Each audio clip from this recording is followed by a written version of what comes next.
Okay, let's get into this. What if rain, the thing that usually makes solar panels less effective, could actually generate power?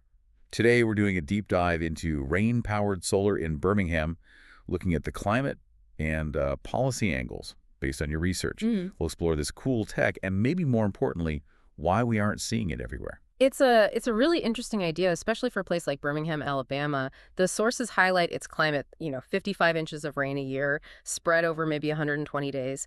That pattern actually makes it, well, kind of ideal for this type of technology, Right. especially when you think that normal solar panels, they can drop to just 10, maybe 25% efficiency when it's overcast or raining. That low? Wow. So, okay, how does rain make power then? Is it just the force of the drops hitting? What's the actual tech? The key thing is called triboelectric nanogenerators, TANGs for short.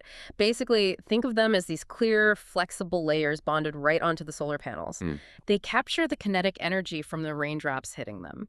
So a drop hits, and friction between the water and this special material creates a tiny electrical charge. It's clever because it helps offset those solar losses in bad weather. You get a more continuous energy production, rain or shine.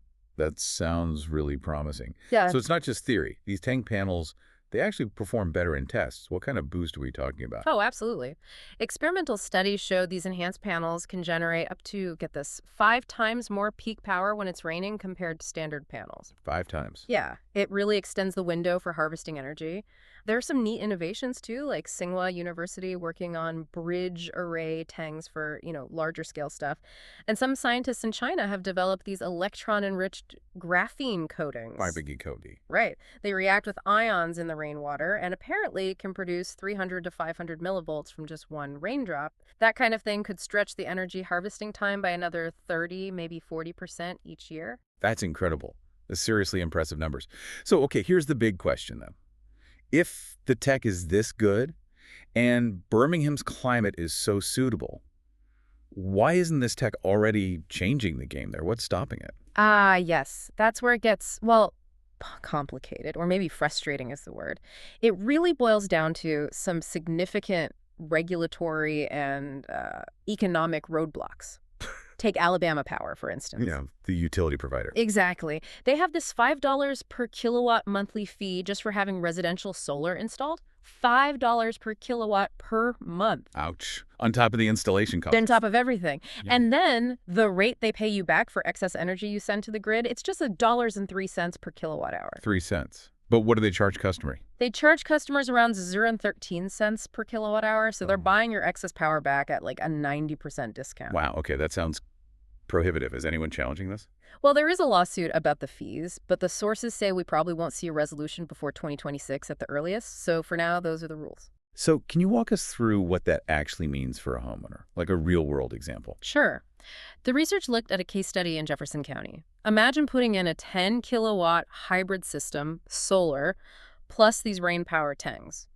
Even after the federal tax credit, you're looking at an upfront cost of maybe $28,000. Okay, a big investment. A very big investment. Yeah. And with those Alabama power fees and that super low buyback rate, the net financial benefit per year for the homeowner, it comes out to just $345. $345 Oh. a year on a $28,000 system. That's right, which leads to a payback period of, wait for it, 81 years. 81. That's Yeah. that's longer than the lifespan of the panels themselves, surely. Exactly. Panel degradation makes it completely impractical from an economic standpoint. You compare that to somewhere like the UK, where they had feed-in tariffs policies that actually paid a decent rate for renewable generation payback periods. There could be like 7 or 8 years. Huge difference. It really highlights how policy in Birmingham, Alabama makes it one of the least friendly places for solar right now.